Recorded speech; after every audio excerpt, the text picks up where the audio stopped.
مسلم شریف میں آگے الفاظ ہیں کہ سیدنا ابو ہریرہ کہتے ہیں کہ حضرت عمر فاروق رضی اللہ تعالیٰ عنہ مجھ سے کہا کرتے تھے کہ مجھے اپنی زندگی میں کبھی بھی نبی علیہ السلام کی طرف سے عمارت کا شوق پیدا نہیں ہوا. یعنی وہ کہتے تھے میری ایک یعنی زندگی میں جو عمارت والا معاملہ ہے میں اس سے دور ہی بھاگتا ہوں. آپ کو پتہ ہے نا حضرت ابوبکر کا بھی جب یہ مشورہ شروع کیا تو حضرت عمر نے سب سے پہلے کہا کہ جی مجھے تو ہم معافی رکھیں, باقیوں میں سے کوئی مشورہ کر لے, میں جو بھی مسلمان راضی ہو جائیں گے. حضرت ابوبکر نے بھی سب سے مشورہ کیا, حضرت عمر سے نہیں کیا. اور سب سے مشورہ کیا کیا کہ اس کو کر دوں, تو سب نے کہا ٹھیک ہے. جب اناؤنسمنٹ کی تو حضرت عمر نے کہا کہ آپ نے مجھ سے مشورہ, ان کا مجھے پتا تھا تم نے تو ماننا ہی نہیں ہے, بس اب اس کو مسلمانوں کے مشورے کو قبول کرو. تو حضرت عمر کی ایک طبیعت میں ایک عاجزی والا معاملہ تھا, اور آپ دیکھ لیں کہ یہی عاجزی ہے جو ان کو ایمان کی طرف لے آئی ہے. نبی علیہ السلام کی ترمذی میں دعا ہے نا, اے اللہ عمر ابن حشام اور عمر ابن خطاب میں سے ایک کو اسلام کی دولت دے. ابو جہل کو کیوں نہیں ملی؟ میں آپ کو ایک ہی فرق, ایک ہی بندے کی زبانی بتا دیتا ہوں. حضرت عبداللہ ابن مسعود کہتے ہیں, صحیح بخاری میں آتا ہے کہ جب اس مرنے کے قریب تھا, دو بچوں نے اس کو قتل کر کے نیچے گرایا, بھی اس کی رمق باقی تھی, تو میں اس کی جب گردن کاٹنے کے لیے اس کے سینے پہ چڑھا تو مجھے کہنے لگا کہ تم ایک یعنی کم ذات کے آدمی نے ایک بہت بڑی سواری کے اوپر سوار ہوا ہے, اور میری گردن کو نیچے سے کاٹنا تاکہ سردار کی گردن نظر آئے. یہ اکڑ آخری وقت میں بھی نہیں جا رہی ہے, ٹھیک ہے جی. اور دوسری طرف آپ حضرت عمر فاروق رضی اللہ تعالیٰ عنہ کو دیکھیں کہ بلال حبشی کو کہہ رہے ہیں, صحیح بخاری میں حدیث ہے کہ ابو بکر ہمارے سید ہیں جنہوں نے ہمارے سید بلال کو آزاد کروایا.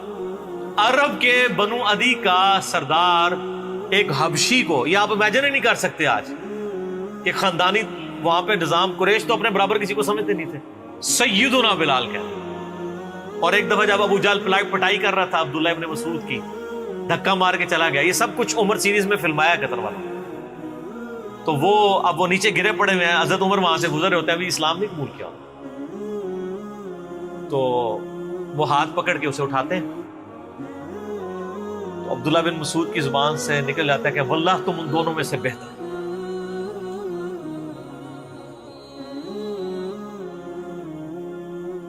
تو یعنی جو نبی علیہ السلام نے دو مانگے ہیں نا, ان میں سے تم بہتر, یعنی عاجزی ہے.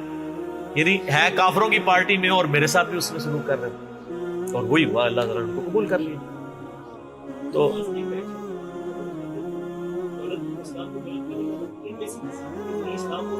ہاں یہ بھی, یہ دو علیحدہ حدیث ہیں, دو علیحدہ, ترمذی میں دونوں روایتیں.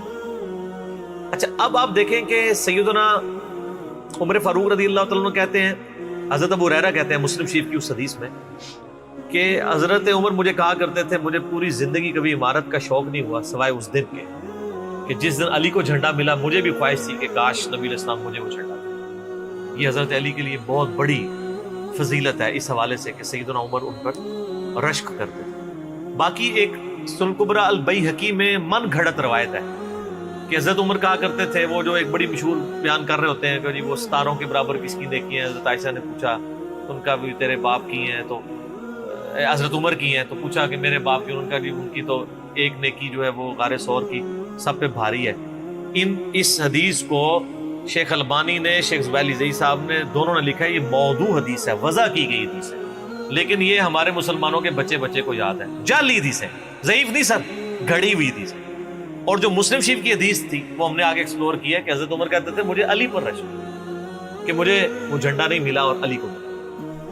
دوسری طرف سیدنا علی بھی سیدنا عمر سے بڑی محبت کرتے تھے.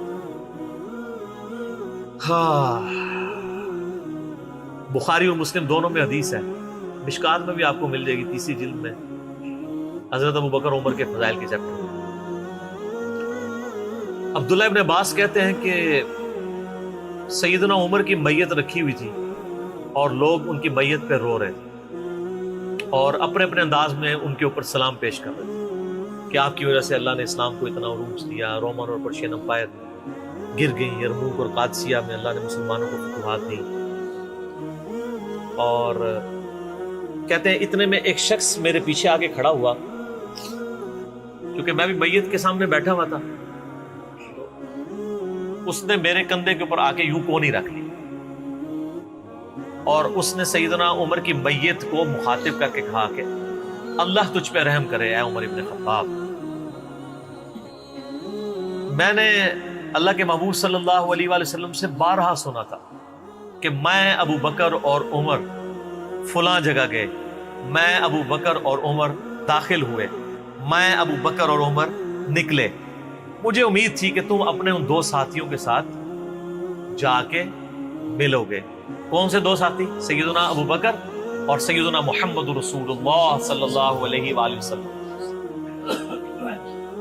اور اللہ کی قسم اس روئے ارض پہ تم وہ شخص تھے کہ مجھے خواہش ہے کہ میں تمہارے اعمال کے ساتھ اللہ کے حضور پیش ہوں۔ ظاہر ہے اتنا بڑا عروج سر، انسانی تاریخ کا سب سے بڑا ریولوشن نبی علیہ السلام کا، اس کی ایپیکس سیدنا عمر کے دور میں ہوئی ہے، اور یہ اللہ کا معجزہ ہے۔ نبی علیہ السلام کی مبارک زندگی میں انقلاب آتا نا تو اس طرح کے تو بہت لیڈر پہلے بھی آئے تھے جنہوں نے اپنی زندگیوں میں انقلاب لے کے آئے تھے۔ یہ معجزہ یہ تھا کہ وہ شخص دنیا سے چلا گیا، ہزاروں اس کے ماننے والے مرتد ہو گئے عرب قبائل، اور چند مخلص ساتھی ساتھ ہیں، اس کے باوجود اللہ نے رومن اور پرشین امپائر الٹوا دیے۔ کتنا بڑا معجزہ ہے۔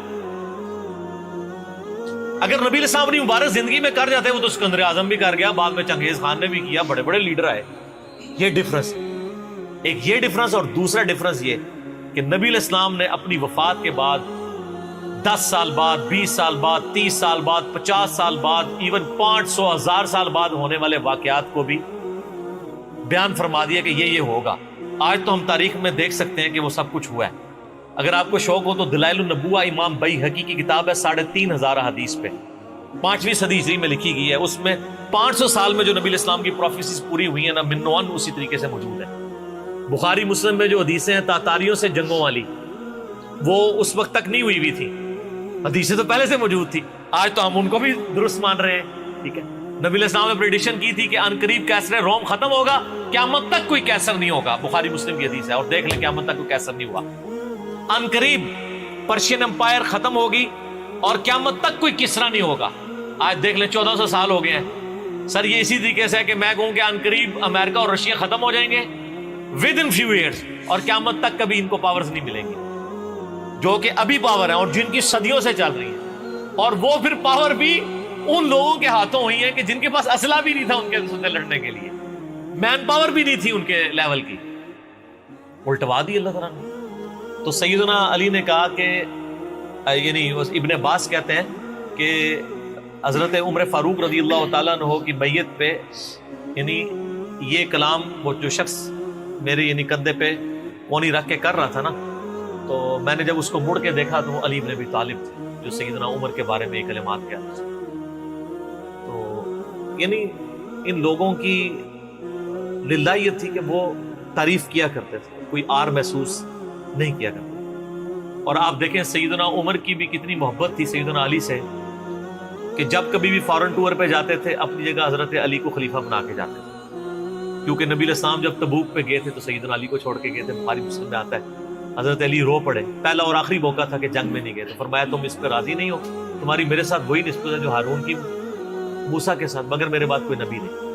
تو حضرت عمر اس سنت میں عمل کرتے تھے، جب بھی وہ جاتے تھے، جب بیت المقدس فتح ہوا چابیوں کے لیے انہوں نے بلایا، سیدنا علی کو اپنی جگہ چھوڑ کے گئے، اس سنت پہ عمل کیا کرتے۔ اور یہ بات شیعہ کے ہاں بھی ملتی ہے۔ میری ایک شیعہ عالم کے ساتھ ایک دفعہ بحث ہوئی 2011-12 کی بات ہے، تو مجھے کہنے لگے کہ حضرت عمر جو ہے نا حضرت علی کو خلیفہ بنانے میں مخلص نہیں تھے، اسی لیے انہوں نے 6 رکنی کمیٹی بنائی، ان کو چاہیے تھا ڈائریکٹ حضرت عمر حضرت علی کو نامزد کرتے۔ تو میں نے کہا اس کے پیچھے ریزن کیا ہے، وہ تو حضرت عمر نے خود بتائی ہے، بخاری مسلم دونوں میں حدیث ہے۔ ابن عمر کہتے ہیں جب حضرت عمر کو زخم لگا اور اب ہمیں یقین ہو گیا کہ وہ جانور نہیں ہوں گے، کھاتے تھے تو انتڑیاں کٹ چکی تھی، یہیں سے وہ سب کچھ نکل جاتا تھا، تو ہم نے عرض کیا کہ اپنا خلیفہ کسی کو نامزد کر دیں۔ تو انہوں نے کہا اگر میں اپنا خلیفہ کسی کو نامزد کرتا ہوں تو میں اس کی سنت پہ عمل کرتا ہوں جو مجھ سے بہتر ہے، ابو بکر، اور اگر میں نہیں کرتا تو میں اس کی سنت پہ عمل کروں گا جو ان سے بھی بہتر ہے، یعنی رسول اللہ صلی اللہ علیہ وسلم۔ ابن عمر کہتے ہیں جب میں نے حضرت عمر کی یہ بات سنی نا تو مجھے سمجھ آ گئی کہ اب حضرت عمر کسی کو نہیں بنائیں گے، کیونکہ وہ ہمیشہ ہر معاملے میں نبی علیہ السلام کی سنت کو پرائورٹی دیتے تھے.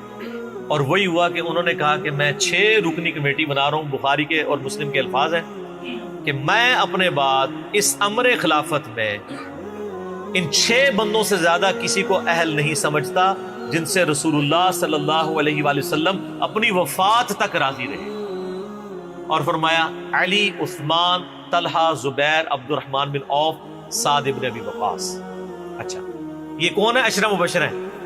عشرہ مبشرہ میں سے یہ 6 بندے باقی تھے اور ایک 7واں بھی تھا. اس کا نام اس لیے لیا کہ ان کا بہنوئی تھا، سعید ابن زید. وہ تو معاویہ کے دور میں جا کے فوت ہوئے ہیں نا. سعید ابن زید تو بہت بعد میں فوت ہوئے. اور اسی بخاری میں الفاظ ہیں کہ عبداللہ بن عمر کو مشورے میں ضرور شامل کرنا لیکن اس کو کوئی خلیفہ نہ چنے. اور کہا کہ سعد ابن ابی وقاص پہ اگر تم متفق ہو جاؤ تو اسے خلیفہ چن لینا، اور میری اس بات کو دلیل نہ بنانا کہ میں نے اسے معزول کیا تھا پرشین امپائر کی گورنری سے. کہیں ایسا نہ ہو کہ تم اس پہ متفق اور کہو کہ اس کو تو عمر نے اتارا ہوا تھا، این ادھر رہن دو. اس 62 ایف لگ گئی ہے. یہ 62 ایف ہے جعلی چیز ہے. اسلام میں کوئی 62 ایف نہیں ہے. اسلام میں یہ نہیں ہے کہ آپ کو مطلب موت کے غرغرے تک توبہ قبول ہے. آپ ایک بندے کے ساتھ معاملہ ہو جاتا ہے اور وہ توبہ طائب ہو جاتا ہے تو بس ٹھیک ہے. وہ تا حیات نائل کوئی نہیں ہوتا. اسلام میں کوئی تا حیات نہیں ہے. اللہ تعالیٰ کے ساتھ گستاخی کرنے والے کے لیے بھی جامعہ ترمذی میں حدیث ہے کہ موت کے غرغرے تک جو ہے وہ توبہ کا دروازہ کھلا ہوا ہے، موت کے غرغرے سے پہلے. تو 62 ایف نہ لگا دینا اس پہ. وہ ایک معاملہ تھا، وہ حضرت عمر کسی کو 4 سال زیادہ گورنر رہنے نہیں دیتے تھے، انہوں نے ان کو ہٹا دیا. تو یعنی ان لوگوں کی یہ للہیت ہوا کرتی. تو میں نے اس کو کہا کہ دیکھو کہ یہ وجہ تھی کہ انہوں نے نبی الاسلام کی سنت پہ عمل کیا کہ میں ان 6 بندوں سے نبی الاسلام راضی تھے، میں اس کمیٹی بناؤں گا. میں اور اس میں الفاظ ہیں بخاری مسلم میں کہ میں زندگی بھر تمہارا بوجھ اٹھاتا رہا، اپنے مرنے کے بعد تمہارا بوجھ نہیں اٹھاؤں گا، تم خود اپنا خلیفہ چن لینا ان 6 میں سے. یعنی میں کسی کو نامینیٹ نہیں کروں گا. دوسرا میں نے اس شیعہ عالم سے یہ بات کی کہ حضرت عمر اتنے بڑے رسک کے اوپر تھے کہ جس نے پوری دنیا کو الٹ دیا ہے اور وہ چند بندے لے کے رومن اور پرشین امپائر کا وزٹ کر رہا ہے. کوئی بھی قافلہ ان پہ حملہ کر کے ان کو شہید کر سکتا تھا. اور اگر خدا نہ خواستہ اس دوران وہ شہید ہو جاتے تو حضرت علی آٹومیٹکلی خلیفہ ہوتے کیونکہ ان کو چھوڑ کے گئے ہوئے تھے. یہ ان کا اخلاص تھا. پھر سیدنا عمر نے حضرت علی کو چیف جسٹس لگایا ہوا تھا حجاز کا. چیف جسٹس آج کل نہیں سنبھالا جا رہا، اور اس زمانے میں جب اسلام کا دور دورہ ہو، عدل کا نظام ہو، اور تینوں جو زہد کے امام تھے نا حضرت عمر نے ان کو چیف جسٹس لگایا تھا. رومن امپائر گری، اصحاب صفہ میں سے ابو درداء کو لگایا، سب سے غریب ترین صحابی. یہ ان کا کرائٹیریا تھا. ابو سفیان، بڑے بڑے لوگ جو اینڈ پہ مسلمان ہوئے، یہ لائنیں بنا کے کھڑے رہتے تھے. حضرت عمر ان کو نہیں ملتے تھے جب تک باقیوں سے فارغ نہ ہو جائے. وہ کہتے تھے ہم سردار. ان کا نہیں، تم اسلام میں بعد میں آئے ہو. اور وہ مہاجرین کے وظیفے اور اصحاب بدر کے وظیفے انہوں نے باقیوں سے ڈبل لگائے ہوئے تھے کہ انہوں نے برے وقت میں اسلام کا ساتھ. اور پرشین امپائر گری، عبداللہ ابن مسعود، زہد ترین صحابی، زہد کے امام، ان کو وہاں پہ چیف جسٹس لگایا. اور حجاز کے اندر سیدنا علی کو لگایا. اور اس سے بھی بڑھ کے سیدنا علی ابن ابی طالب کی ایک بیٹی ہے ام کلثوم، سیدہ فاطمہ سے ان کا رشتہ مانگا سیدنا عمر کہ میرا اہل بیت رسول کے ساتھ رشتہ بنا. صحیح بخاری میں بھی اس کا ذکر اشارتاً موجود ہے ام کلثوم کا. شیعہ اور سنی دونوں کے ہاں ان کی کتابیں تو مانتی ہیں، بابے نہ مانے تو علیحدہ بات ہے. کتابوں میں موجود ہے کہ سیدنا عمر فاروق کی بیوی تھی ام کلثوم، اور سلام اللہ علیہا. اس کی وجہ سے یعنی انہوں نے ایک فخر محسوس کیا کہ میرا اہل بیت کے ساتھ ایک رشتہ داری والا معاملہ ہو جائے. تو سیدنا عمر اس طرح کے معاملات کے اندر اہل بیت کے ساتھ بہت حسن سلوک والا معاملہ کیا کرتے تھے. اگرچہ ان کی طبیعت میں سختی ضرور تھی لیکن جو دین کے معاملے میں تھی وہ ساری سختی اپنی ذات کے معاملے میں نہیں ہوا کرتی. صحیح مسلم میں ایک حدیث ہے، اسی پہ میں کنکلوڈ کرتا ہوں کہ سیدنا عمر نے ایک خواب دیکھا کہ مجھے ایک مرغے نے خواب میں ٹھونگے ماری. انہوں نے پھر اگلے دن خطبہ دیا. انہوں نے کہا کہ میں نے خواب میں دیکھا ہے کہ اس طرح مجھے ایک مرغ نے چونچے ماری ہیں خواب کے اندر. میں نے اس کی تعبیر یہ کی ہے کہ عنقریب مجھے قتل کر دیا، اور اگر بائی چانس اچانک میں مار دیا جاؤں، یہ تو کسی کو نہیں پتا تھا کہ وہ ایک تقریباً 3-4 دن تک زخمی حالت میں ہوش میں رہیں گے. اچانک بھی تو مر سکتے تھے اگر گردن اتر جاتی. اگر میں اچانک مار دیا جاؤں تو تم اس امر خلافت کو ان 6 بندوں سے باہر نہ جانے دینا. صحیح مسلم میں ان 6 بندوں کے نام نہیں ہیں، لیکن بخاری میں وہ نام بھی ہیں: سیدنا علی، عثمان، طلحہ، زبیر، عبد الرحمن بن عوف اور سعد بن ابی وقاص. اور انہوں نے کنسنسس کے ساتھ پھر بعد میں سیدنا علی اور عثمان ہی بچ گئے تھے، ان میں ٹائی پڑ گئی تھی تو الٹیمیٹلی پھر حضرت عثمان کو چن لیا گیا. تو اگر میں اچانک مار دیا جاؤں تو ان 6 بندوں سے باہر کسی کو خلیفہ نہ چننا. اور مجھے پتا ہے کہ جب تم ان 6 بندوں میں سے کسی کو خلیفہ چنو گے تو کچھ لوگ تمہاری مخالفت کریں گے، اور یہ وہی لوگ ہیں جن کو میں نے اسلام کی خاطر اپنے ہاتھوں سے مارا ہوا ہے. یعنی وہ لوگ جو بالکل اینڈ پہ مسلمان ہوئے ہیں، جن سے ہم نے غزوہ بدر، خندق، احد لڑی ہوئی ہے. اب یہ اینڈ پہ مسلمان ہوئے ہیں، چونکہ وہاں پہ بھی انہوں نے حکمرانی دیکھی ہوئی ہے، تو یہاں پہ بھی ان کی خواہش یہ ہوگی کہ ان میں سے کسی کو خلیفہ چنا جائے. تو جب تم دیکھو کہ ایسے لوگ اس خلافت کے دشمن ہیں، ان 6 میں سے کسی بندے کی خلافت کی مخالفت کر رہے ہیں، تو تم سمجھ لینا کہ یہ لوگ اللہ کے دشمن، اور دوسرے الفاظ تو بڑے سخت ہیں، کافر ہیں. اب اس کی انجینئرنگ میں نہیں کرتا، وہ پھر کسی اور طرف بات چلی جائے گی. آپ میرا ریسرچ پیپر واقعہ کربلا کا حقیقی پس منظر 72 صحیح الاسناد احادیث کی روشنی میں، جس میں میں نے 200 روایتیں اکثر بخاری مسلم سے پیش کی ہیں، اس کے سٹارٹ میں نے حدیث لکھ کے پھر لکھا ہے کہ اب آئندہ صفحات میں آپ کو پتہ چلے گا کہ سیدنا عمر اسلام کا دشمن کن لوگوں کو سمجھتے تھے. اور یہی الفاظ صحیح بخاری میں عبداللہ بن عمر نے بھی استعمال کیے تھے. کس کے بارے میں کیے تھے وہ ہمارا ریسرچ پیپر. ٹھیک ہے.